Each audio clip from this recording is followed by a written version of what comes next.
Good afternoon, everyone. Thank you so much for joining us today. Before we get started with our featured speaker and also a very special moderator that we have with us here today, I want to give a brief introduction about our virtual book club. My name is Kendra Hackinson, and I'm a program director for alumni relations at the University of Houston. Most of my duties here are centered around meaningful ways in which alumni can stay engaged with the university. And when the circumstances of last year took place, we had to get a little more creative in our approach. One of the new programs that we introduced was our virtual book club, which is now on its 5th reading selection and has acquired over 600 members. Another new program was our UH2U alumni webinar series. So this event today is somewhat of a hybrid of those two programs. I know that many of you joining today are already part of the book club, but if not, you're able to join anytime on our website, houstonalumni.com, and we will also share a link with you in the chat below, and we'll send it out via email as well. We read books voted on by the members and participate in an online discussion as we go. And now for the reason that we are here today, let me bring in our featured guest and wonderful moderator. Let's see, Chitra and Lily. Perfect. So for our current selection in the UHAA Virtual Book Club, we are reading Before We Visit the Goddess by Chitra Banerjee Divakaruni. Chitra is an award-winning and best-selling author, poet, activist, and teacher of writing. Born in Kolkata, India, she came to the United States for her graduate studies, receiving a master's degree in English from Wright State University and a Ph.D. from UC Berkeley. Her work has been published in over 50 magazines, including the Atlantic Monthly, the New Yorker, and her writing has been included in over 50 anthologies. Her books have been translated into 29 languages, with many having been used for campus and citywide reads. Several of her works have been made into films and plays. Divakaruni teaches in the nationally ranked creative writing program here at the University of Houston, where she is the McDavid Professor of Creative Writing. Please welcome Dr. Chitra Divakaruni. And then for our moderator today, a native Houstonian, Lily Robertson was raised as an avid supporter of the University of Houston by both her parents, Wilhelmina and Corbin J. Robertson, and her grandparents, Lily and Hugh Roy Cullen. She's had the good fortune to support the creative writing program and get to know the stellar faculty and students. In an earlier life, Lily received her Bachelor of Fine Arts in Theater from Carnegie Mellon, her Master's in Liberal Studies from NYU, and a Master of Fine Art in Creative Writing from New Mexico State, where she studied under Robert Boswell and Antonia Nelson, who now jointly hold the Cullen Chair in Creative Writing at UH. Lily, thank you so much for moderating our discussion today. So just a brief housekeeping note, as we go along through these questions, if you have questions for our author today, you're welcome to put those in the chat and we will get to them as we go. So Lily, I will turn it over to you. Thank you, Kendra. This is such a privilege for me to be with you guys talking about Chitra's work. I have been her fan for over 20 years now, since she came to University of Houston, where I got to meet her. I wanted to start with a quote, but about this particular book. Well, Chitra, your storytelling is legend for its vibrancy of characters and the variety of their backgrounds and where they come from. I mean, they're in India, they're in America, they are of all different statuses, whether wealthy or poor, villages or cities. It's quite remarkable. And you also bring the magic into ordinary living. As Amitav Ghosh said, beautifully wrought tales of love and longing, of exile and loneliness. And all of your characters are brought to life with a great sense of humanity that I think there's no question that you have. Maxine Hong Kingston said of this book, "I will never forget Sabrita, Bella, and Tara, grandmother, mother, and daughter, after my own heart. Chitra Banerjee Divakaruni cycles through generations of time until we come to know our ancestresses and the goddess." A lovely book. What she talks about there is my feeling too, is that you have a way of bringing to life characters that I can, even though they're very far from my own experience, relate to deeply. And I know that Maxine Hong Kingston holds a special place in your heart. Can you speak a little bit about what that review meant to you? Thank you, Lily. And first of all, thank you to the UH Alumni Book Club for inviting me to speak and for, of course, choosing my book. Thank you, Lily, for taking time out of your busy schedule and for your support over the years, not only for myself, but our entire wonderful creative writing program, which has become more wonderful because of supporters like you. So, but going back to that wonderful quote by Maxine Hong Kingston, I was so touched when I saw that. It's special to me because when I went to school at UC Berkeley, I came across Maxine's own book, The Woman Warrior, which is about the women in her family, generations, you know, the grandmother generation, the parental generation, and then her generation with her own siblings, and how it was growing up in America with that kind of background always in her head. And that book had a big influence on me. In fact, I could say that that book encouraged me to become a writer. I read Maxine's story. I was like, I have stories like this. Maybe I can write them. So then later, you know, it's kind of a full circle when she reads my book and she writes these wonderful things. So yeah. Well, it's so wonderful because when you were reading that back in Berkeley and you began to discover that you wanted to be a writer, that you actually had these stories. And in one review you were talking, or interview, you were talking about how you didn't want to write something that would not be felt or accessible to many people.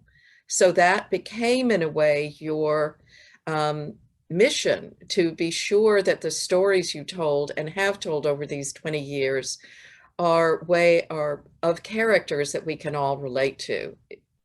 Is that how, am I putting this correctly? No, you're very right, Lily, because people ask me sometimes, when did you figure out you wanted to be a writer? When did you become a writer?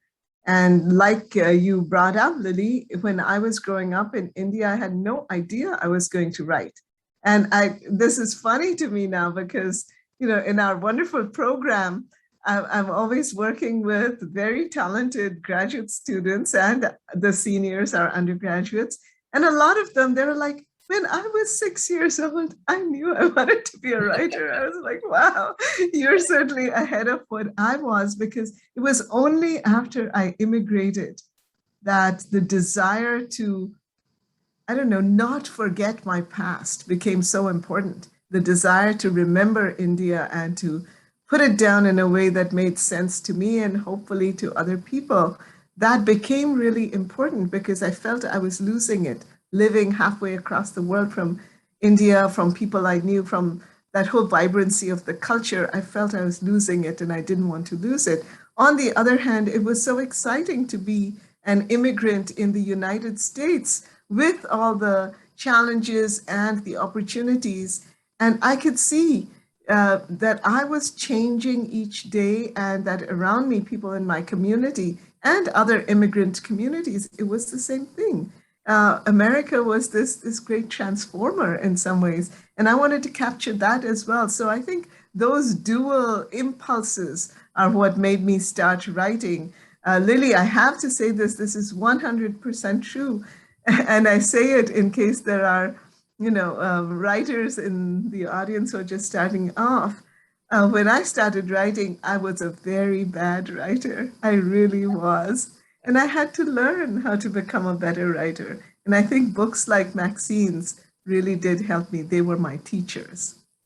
So you feel like that's one of the things that helped you develop as a writer is reading books you loved.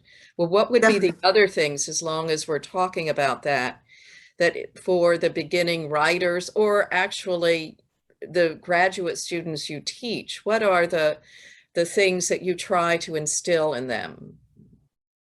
Yeah, that's a great question. So, uh, going back to reading, I think one has to read widely. I recommend to my students that they read outside their comfort zone. There are some books we are drawn to, we feel we're in sync with, and we learn from those. But sometimes the ones we learn most from are the ones that kind of shake up our worldview and our view of what literature is. So I push my students to go outside of their comfort zones and read people that they've never read before, read people from other cultures, other, what shall I say, structures of storytelling, because the Western structure of storytelling is a particular one. But for instance, the Indian structure of storytelling is much more circular. And I think you'll see it in this book where you go back and forth and you remember and you imagine the future. And then you're in the present moment, which has been affected by the past or, the misremembered past sometimes. So there's just so many things to learn if we are reading as writers. So I always tell my students, read with your notebook, take notes. I say to them, steal from other writers, but steal intelligently, make it your own. So that's one thing I say. And then the other thing I say, which is really very obvious, is in order to be a writer, we have to write. And in order to write, we have to carve out a time in our day, in our week, in our life. And we have to say, this is my writing time, and we have to prioritize it. If I'm going to be a writer, I have to prioritize it. So here's a little bit of a glimpse into a writer's life. My house is often very messy. My family often eats sandwiches. The dishes don't get done, but you know what? I'm at my writing desk when I need to be. But I've got to just come in here. I have eaten some of your wonderful food when I've been able to come visit you at your house. And that again, in your work, the sensuality of food is everywhere all the time. Where does that come from? Is that an Indian thing? Is that, remembering India, or is that just you and your culture, your own family culture? I think it's both, Lily. And I have to say thank you for that. But, those are like special times. I don't cook like that every day. Although my son, who was visiting, would like very much for me to. But I think it's, for me, there are special dishes that I learned from my mother, for instance. And that is a big theme in Before We Visit the Goddess, right? Because the grandmother passes on dishes. Cooking is a big part of their lives. So the mother learns from the grandmother. She's trying to pass things on to her rebellious daughter. It's a way of our cultures continuing. And that's probably the same, not just in the Indian culture, but many cultures. Food is such an obvious tactile way of passing on what we have loved to others, bringing together people that we love through the use of food. Food also, in Before We Visit the Goddess, becomes a way for a woman to become independent, because the grandmother, Sabitri, is going to have her own sweet shop, and that's what's going to allow her to stand on her own feet after tragedies occur in her life. So food becomes all of those things. It's just a potent symbol for me. It keeps coming back in my writing in different ways. It's quite wonderful. And indeed, Sabrita has inherited her ability through her own mother, Durga, that she is named after. And in fact, speaking of names, this sort of takes a bit of a leap, but the title of the book, Before We Visit the Goddess, is so evocative. And you have these three women that are the sort of central part of the novel, with many different characters that swarm around them. But these three people that don't go really to ritual or religious things, and yet as Maxine Hong Kingston says, we come to feel like we know the goddess, that we have a sense of this female spirit, or even maybe the female spirit is the longing for something beyond who we are. I'm not sure. It's very alive to me. And I was wondering how you understood as you were writing this book. First of all, I guess, how did you come to be inspired to write it?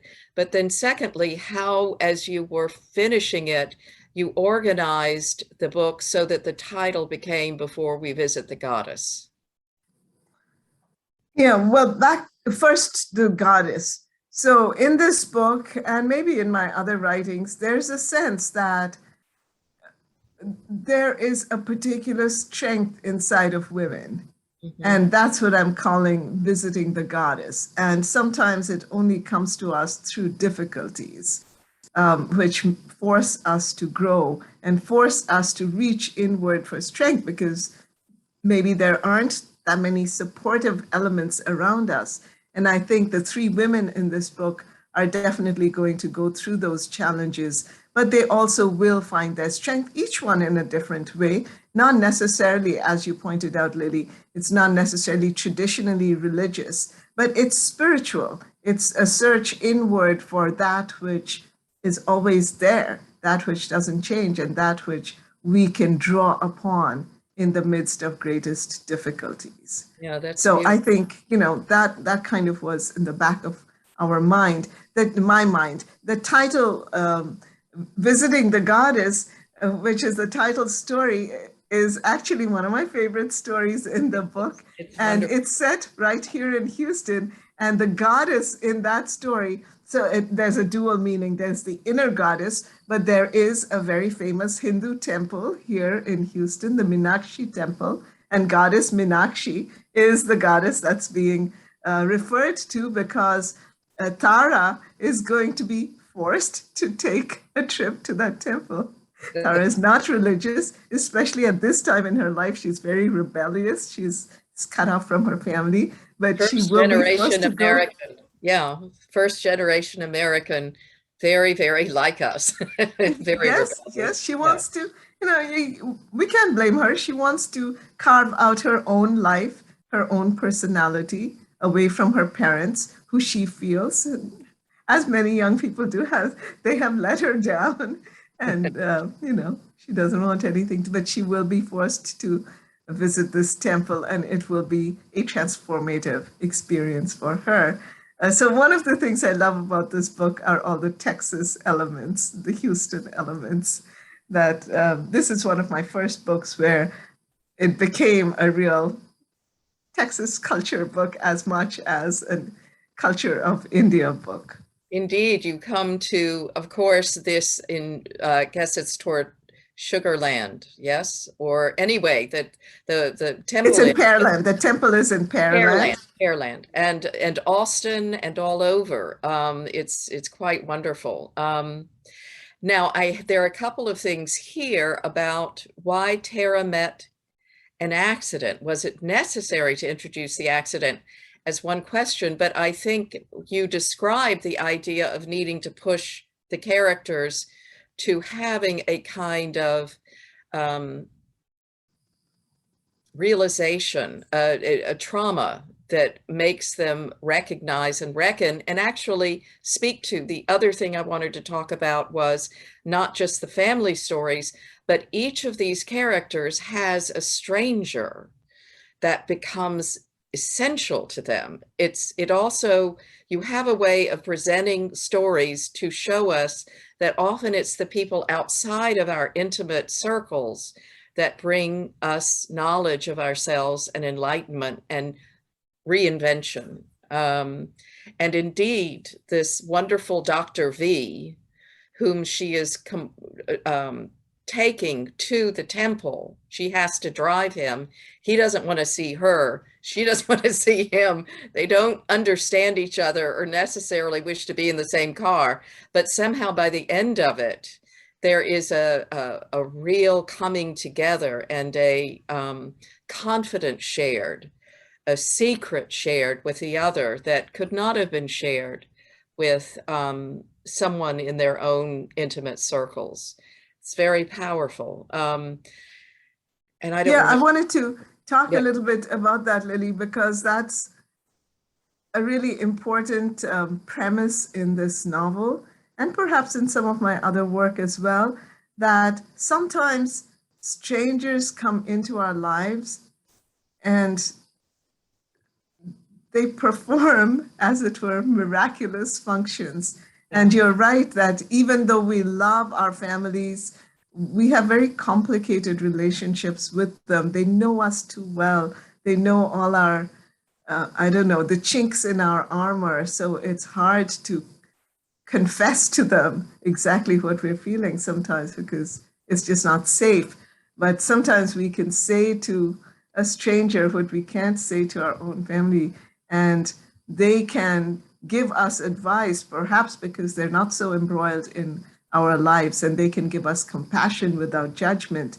And that was the other side of Before We Visit the Goddess, the novel, which is, yes, family gives us a lot of things, but sometimes they can be the problem also. And then we hope to have strangers in our lives who can, who can hold our hands at the most difficult moments without the kind of expectation that family has.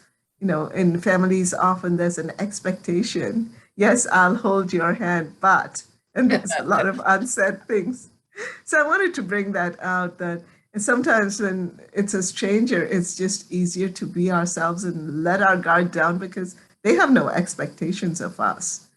And that's what happens in several of these stories. And you're right, each of these women at key tragic or like key transformative moments will have to depend on someone else, a man who is outside of the immediate family. And they're very different men from very different backgrounds. But I did want to show that.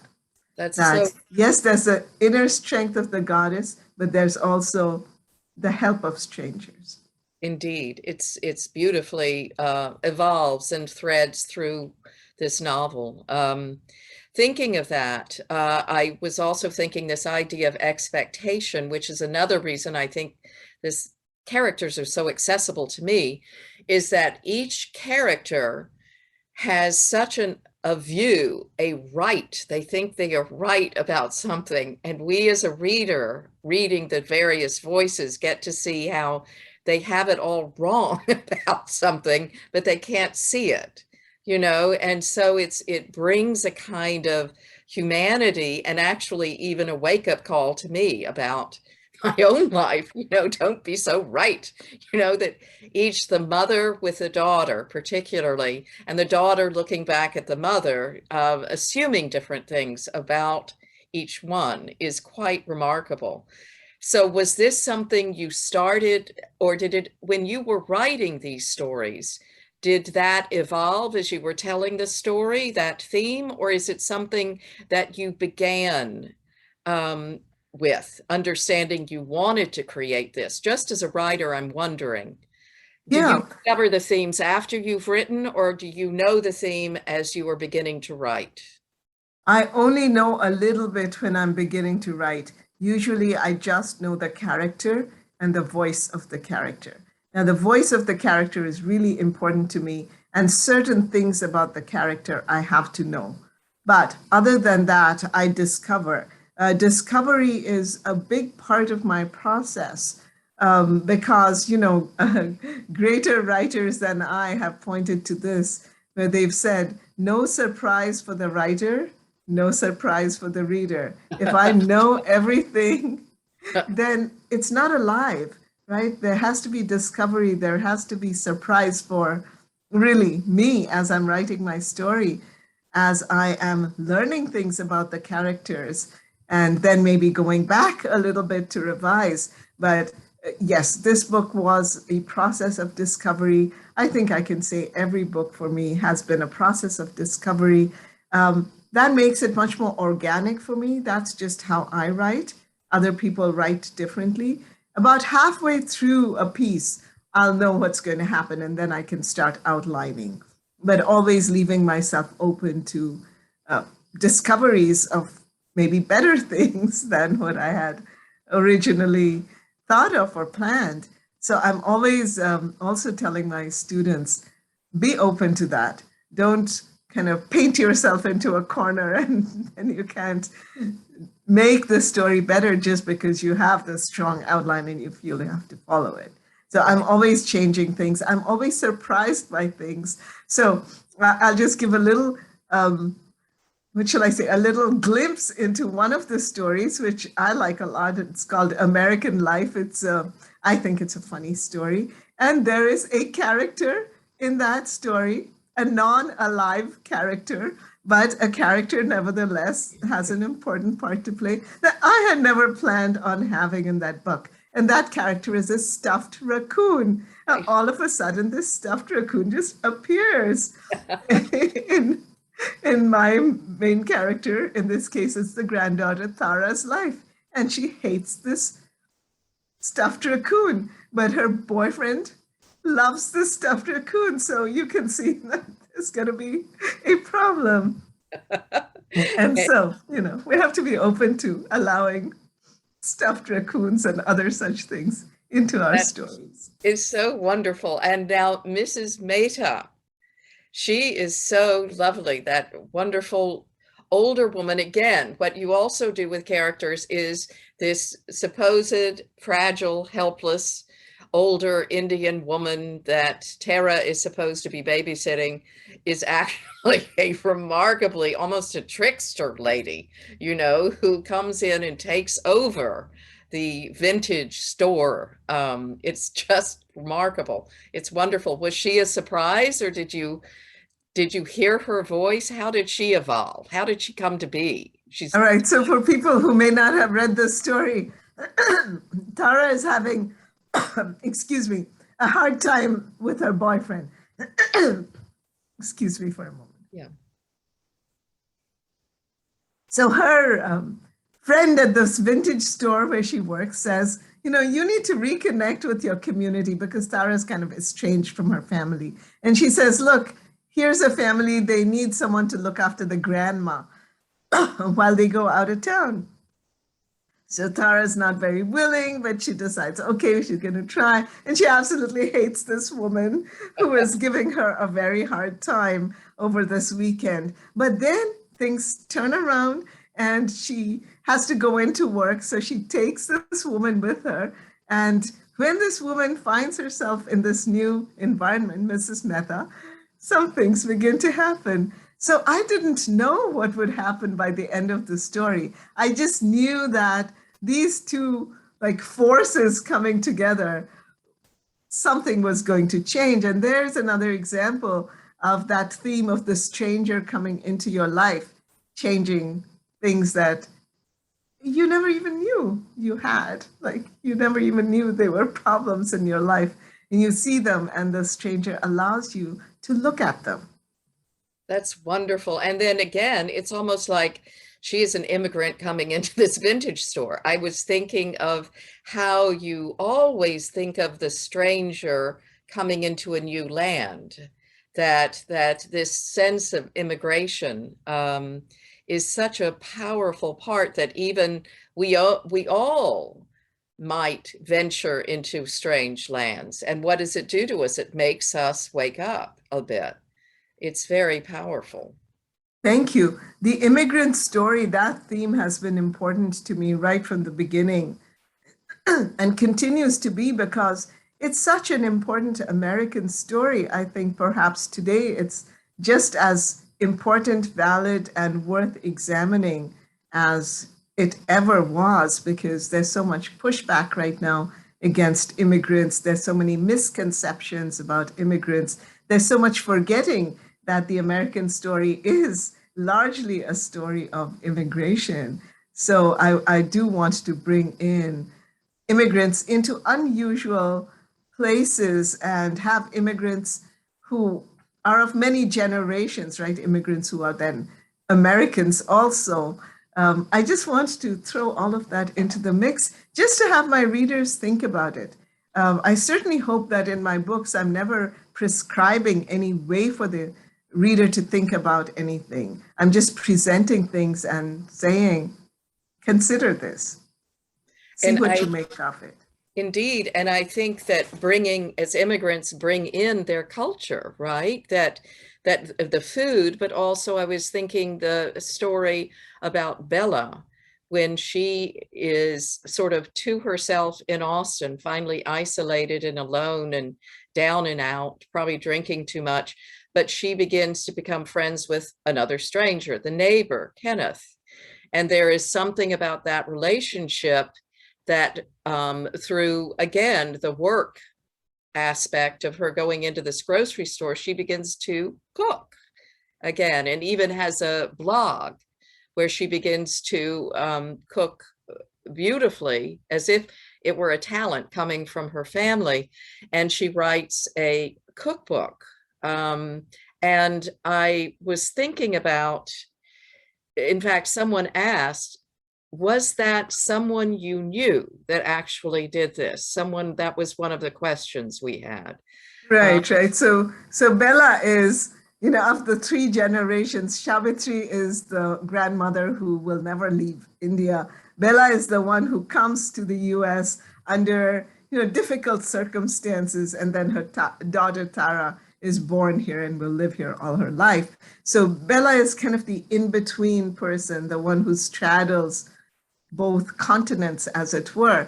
And you are right, when she's in Austin in this story, she's really at the worst place in her life. She's drinking a lot. She doesn't have a job when the story begins. But her, again, another stranger, with his kindness and his understanding and his willingness to listen to her, is going to turn her story around. And I really, the character of Kenneth, her neighbor, I had no idea who he was going to be.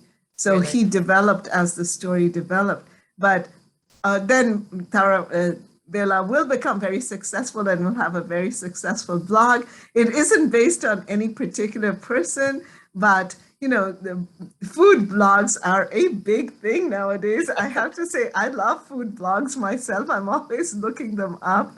It's usually to find easy versions of dishes I like. And I have a food blog myself on my website.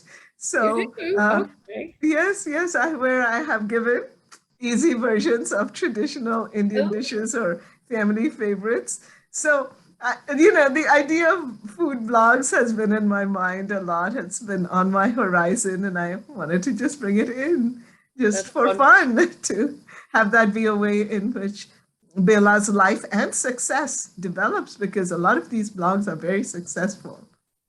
Definitely. And I'm wondering, the other question someone had, and it might be interesting, these women are so alive and so vivid. Are they based on people you know? I mean, this is something people always want to know of writers. Did you base it on someone you know? Someone wants to know if Sabrita is your mother.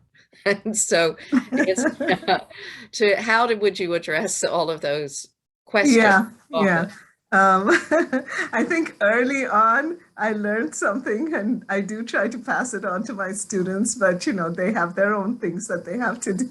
And I said, try not to base your characters too closely on people you know, for various reasons, some of which are practical and obvious, like you won't have any friends or family left who will talk to you.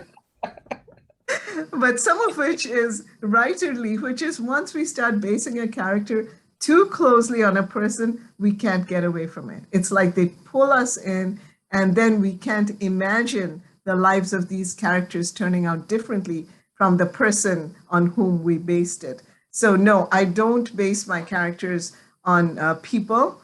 I do want to keep friends and family on good terms. And I am so thankful I write fiction, because I have the greatest respect for the courage of my nonfiction writing colleagues and students. It's a tough thing to do. I don't want to go there. I also want not to be restricted. And therefore, when I'm writing fiction, the world is open. The imagination can go anywhere within what the story requires us to do. we really have a lot of opportunity. So I always prefer to write fictional characters. I might take little bits from people I know and, but then they get transformed. As the story creates its own necessity, they begin to change in ways how they need to change. It's But wonderful. sometimes I am, I'll read something, let's say in a newspaper or online, and it'll spark off an idea. It'll make me think of something. And so a character might start from that, or they might do something related to what I learned. So I'm always open to looking for resonance.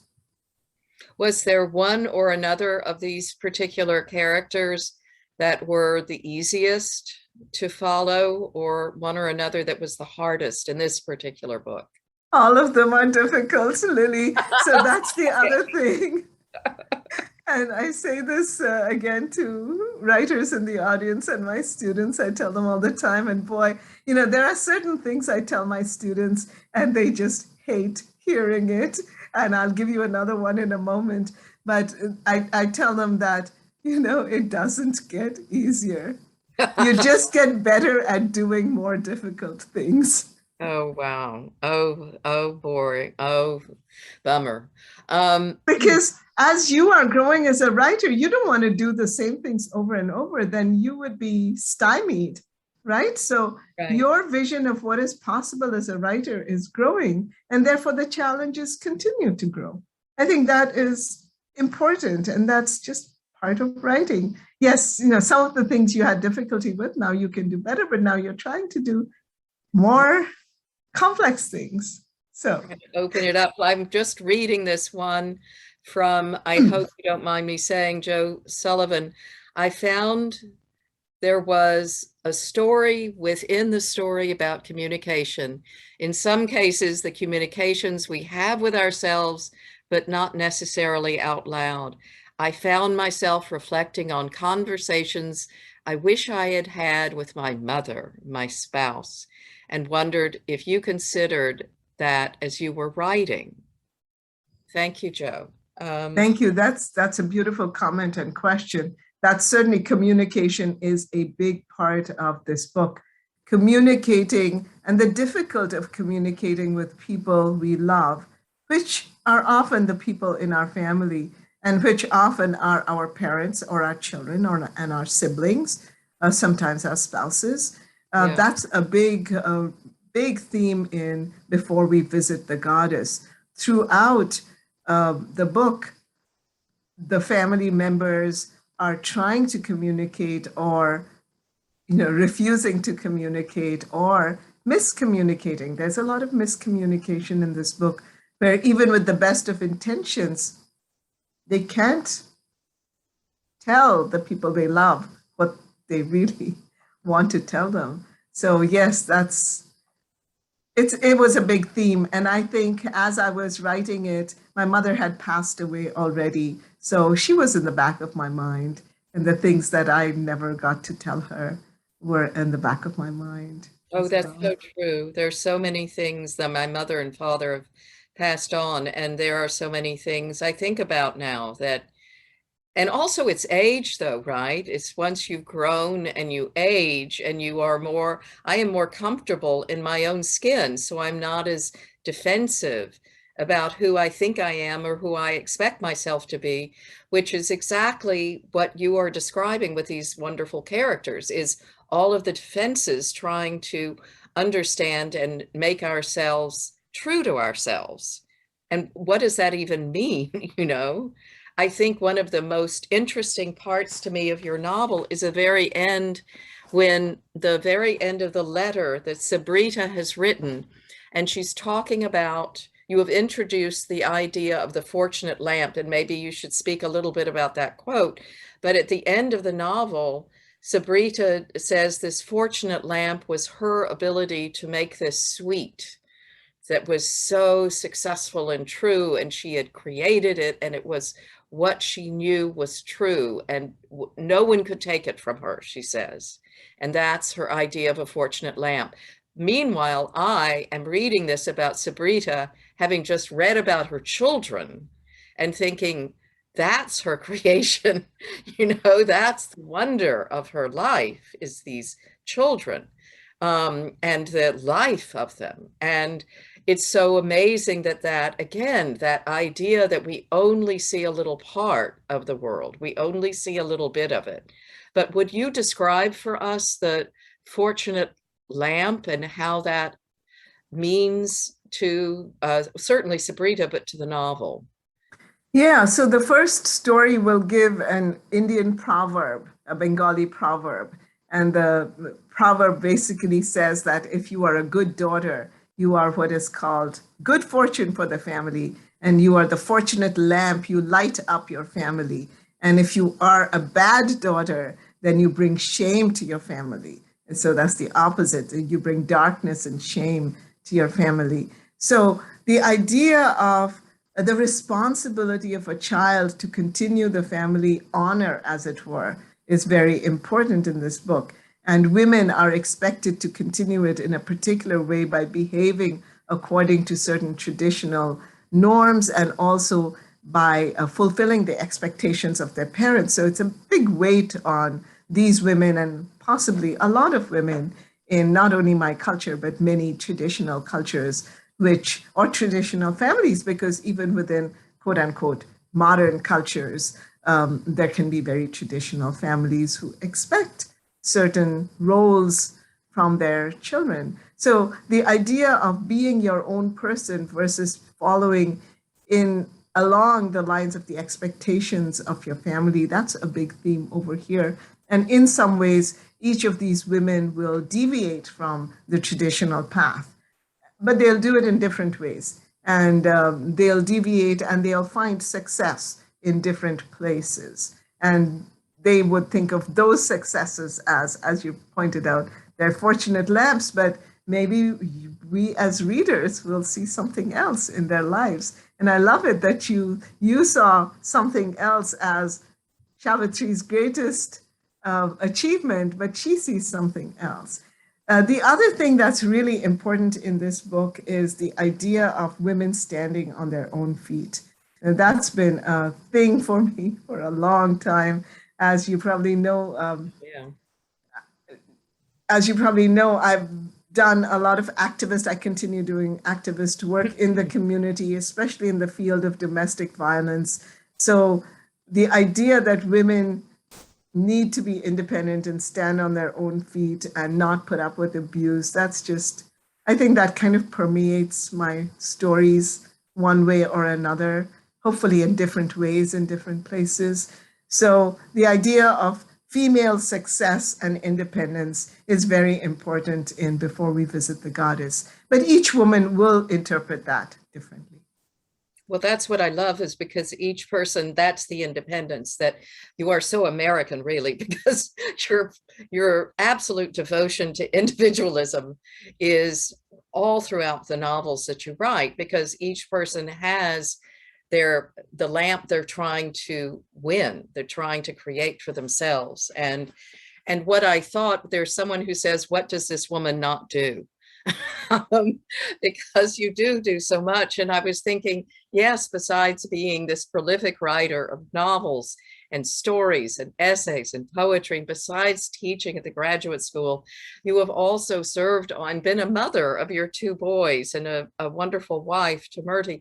You have also served on the boards of Mitra and Daya. Is that how I'm pronouncing it? Maitri and Daya. Daya is right here in Houston, wonderful organization, helping women start their lives over. They're also very connected to HAWK, the Houston area women's center that helps women in domestic violence situations. Which is so important. And Protham, you were also on that board as well, which educates children, but also helps women find independence.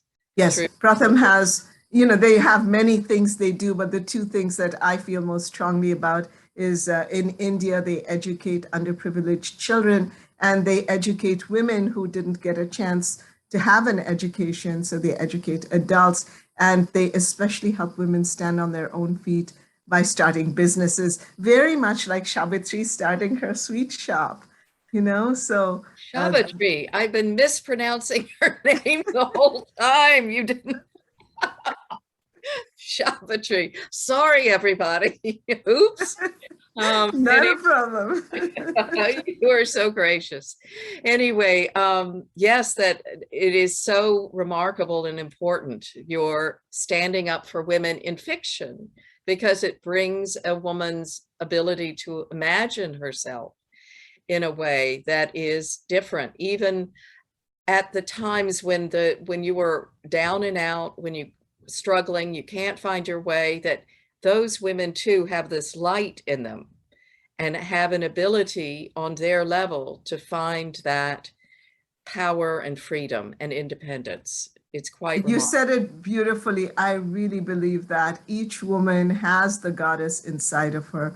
We just need to turn in that direction with faith, with perseverance, and bring that strength out of ourselves. I really, really do believe that. That I think is, something that really guides my life as a writer, as a teacher, as an activist, just as an individual. And I hope this book brings that out for our readers. It did for me, incredibly.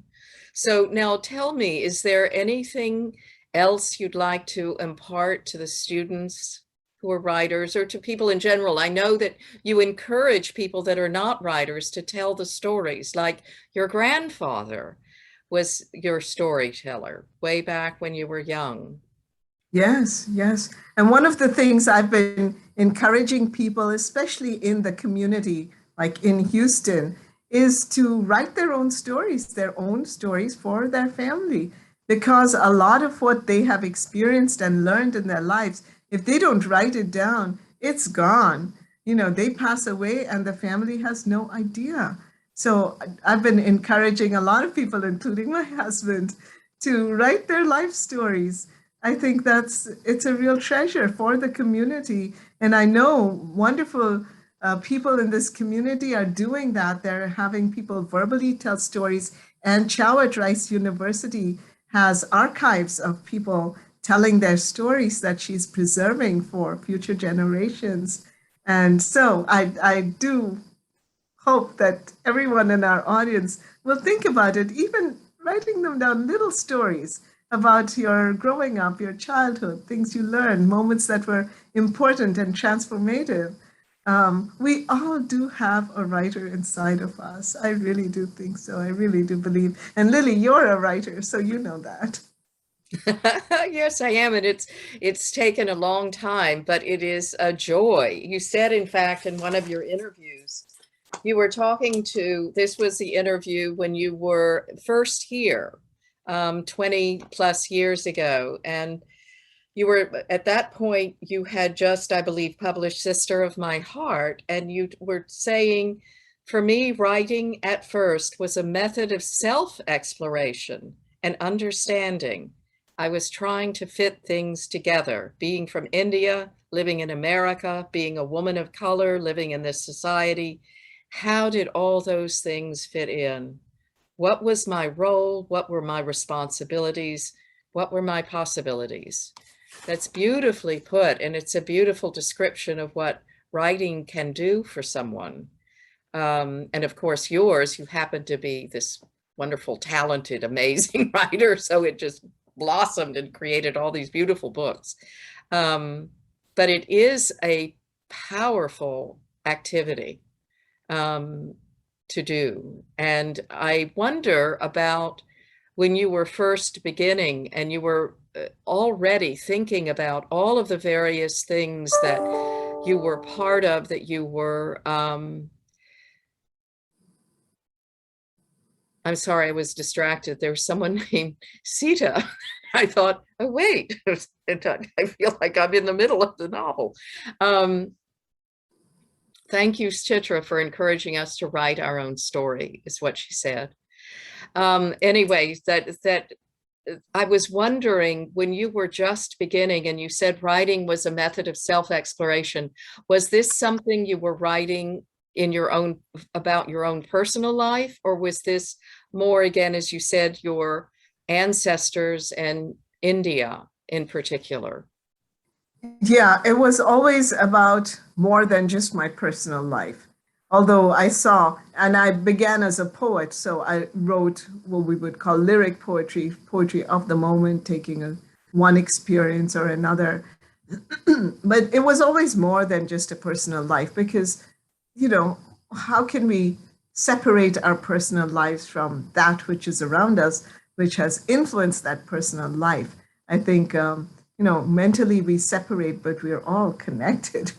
We're very connected. And to see the connection sometimes is the task of the artist or the writer, and hopefully the task of everybody to see that we are not separate. Because how can we live our lives as separate beings, not caring about the others around us, not realizing how they've contributed to our lives? The monk Thich Nhat Hanh has a wonderful word called interbeing. And I love that word because I think that is at the heart of all creativity. Interbeing, how we relate to each other, how we are dependent on each other, how we cannot be separate from each other, even as we want to be, rightly so, independent. So that balance, I think, has always been something I have struggled with as well, but it's been important to me.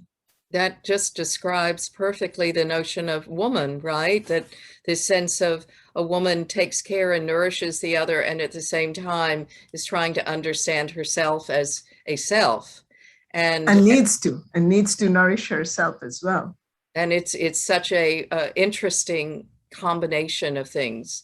And I also was thinking when you were talking about that, as your description of the Indian narrative versus Western, this idea of how time works, and even within our imaginations, how we envision and understand our lives, that your understanding of this interbeing has a way of bringing the world into your own life, just as time can be many different things in your narrative. When it goes back and forth. It's quite remarkable. Thank you. In this book, it was particularly important for me to go back and forth because I wanted to, in this book, kind of mimic memory, the way memory works. And memory doesn't work in a straight line going from past to present and then just keeping on going, right? Right. Memory is loops within loops. And so by structuring this novel in stories that are in different times, and which I've given the dates so people have a sense of how it's moving, I wanted to show that. I wanted to bring that out. And I wanted to bring in one more thing for the men in the audience. We've been talking a lot about women, but really in this book, men are very important too. They play a huge role. Several times the strangers who come into the lives of these women and help them in like amazing ways and befriend them in amazing ways are men, and they're men that they have never known. They have no family relationship. They have, when they first look at them, they're like, I don't have anything in common with this man and I don't like him either. But in the stories, these things change. So I did want to bring in the I'm so glad you did, because they are so important. They are so important. Together, right? Together we are the yin and the yang. The interbeing. One does not live without the other. It's true. Well, this has been wonderful. So I have to end with a little joke, Lily. Okay. So sometime back, someone asked me, well, so who do you write for? So this is like a big question, right? Writers are often getting asked that. So who do you write for? And then they said, do you write for women? Who do you write for? Right. So I said to them, I write for women and intelligent men. So I want to give a shout out to all the intelligent men in the audience here today. Indeed, indeed. Well done. Well done. And they are, it is, they would be very intelligent to have your work. That's lovely. Thank you so much, Chitra. You know, I'm such a fan of yours, and I've also Sita is the Forest of Enchantments, which I just adored. I just read her, and so I was Oh, Sita. yeah. Oh, I love that. I'm looking So forward that's the to other that. thing I love. I love the stories of our epics, and I've written about both of our major epics, The Forest of Enchantments and The Palace of Illusions. And I'm retelling these stories, as you know, from the point of view of a major woman character. And I love doing that. I love retelling stories from how women would have seen it and experienced it.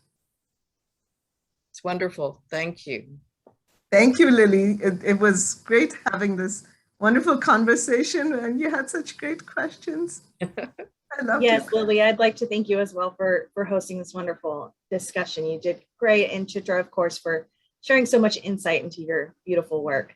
I would also like to thank our friends at the University of Houston College of Liberal Arts and Social Sciences who helped to make today possible. And of course, thank you to our participants who have joined us today from all over the world.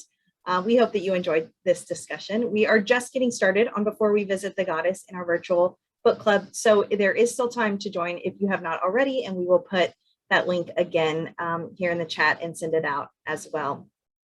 This webinar is being recorded and will be stored in our webinar library online if you would like to refer back to it. We hope that you all have a wonderful day, and go Cougs. Thank you, guys. Thank you.